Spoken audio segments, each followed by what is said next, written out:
pleased as colleagues to have Sri Lanka as a part of that too. I would also like to draw your attention using this. That report provides, if that to go by example, when I was watching your annual growth rate of 33%. Sandy was the 18th named storm and 10th hurricane of the 2012 Atlantic hurricane season. In Sri Lanka, we experienced 3 consecutive monsoon rain failures in 2011 and 2012, completely destroying agricultural land in dry zone, seriously damaging the forest cover, and considerably reducing hydropower generation from 45% to 15%. These days we receive unusually heavy rainfall, creating floods and landslides. We are already experiencing extreme weather conditions. Government is already providing compensation for the farmers and people who were affected by the droughts and floods. But from whom the Sri Lankan government should charge these? Obviously, the global north, which has a historical responsibility, should compensate for these damages. In demographic terms, developing countries are the most vulnerable to climate change in the world. Protecting the vulnerable communities and adapting to already changed climatic conditions is an urgent matter. Billions of people living in poverty in the developing world are at risk of becoming frontline victims of the climate change. According to the International Energy Agency, 4/5 of the total energy related to carbon dioxide emission permissible by 2035, as envisaged in IPCC's carbon budget in the 450 ppm scenario, are already locked in. The developing world electricity demand is projected to more than triple from 2005 to 2030 period, growing at an annual rate of 5.5%. The IEA released its annual flagship publication this week, the World Energy Outlook. It says, no more than 1/3 of proven reserves of fossil fuels can be consumed prior to 2050 if the world is to achieve the 2 degrees goal, the internationally recognized limit to average global warming in order to prevent catastrophic climate change. Business as usual path means energy-related carbon dioxide emissions rises point to long-term average temperature increase of 3.6 degrees centigrade.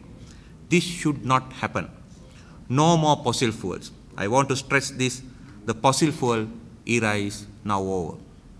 In this context, for the developing world, climate change is clearly not just an environmental issue, but a development issue as well.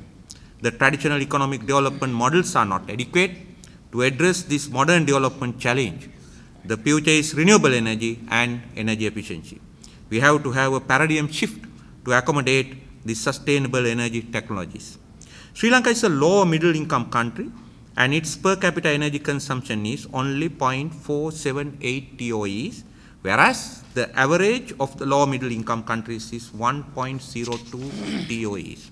Similarly, per capita carbon dioxide emission in Sri Lanka is only 0.62 tons per year, which is 7 times less than the global average of 4.29. With USA, it is 27 times less. Our standard of living is satisfactory, and we will be achieving 100% electrification next year. I must tell you that we are way ahead of the developed world in the context of sustainable development. As far as our primary energy is concerned, 58% of our primary energy is coming out from renewable sources. In the power sector, our demand is estimated to be doubled during this decade. However, together with the demand side management measure in utility service, we called it EMS, Energy Management Systems. We are planning to add more renewable energy to the system to maintain our 40% share of renewable energy until 2020. There are 2 kinds of renewable energy here, large hydros, which can be dispatchable. On the other side, it is solar and wind. It's a variable kind of energy source. So there are 2 constraints as far as the variable energies are concerned. One is technical constraints. When you are trying to evacuate variable energy sources, it may affect to your power grid. It's a technical constraints that we are facing. It's worldwide. And other thing is cost effectivity. And the financial feasibility and the resource variability are the 2 constraints that we are facing when you are talking about adding more and more non-conventional renewable sources, that is wind and solar. And we are planning to achieve carbon neutral growth by 2020, which means net demand increase will be met by energy management system and non-carbon emitting energy sources beyond 2020.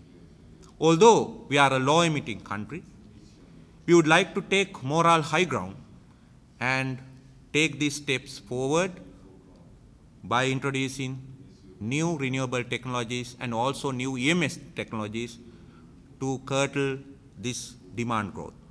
The Global South, on one hand, should be concerned by the increasing frequency and intensity of natural disasters, and on the other hand, it has to be world leader in low carbon technology and renewable energies, which seems to be particularly impossible. But I believe as Sri Lankans, we are on the right track and we are going to prove that it is possible.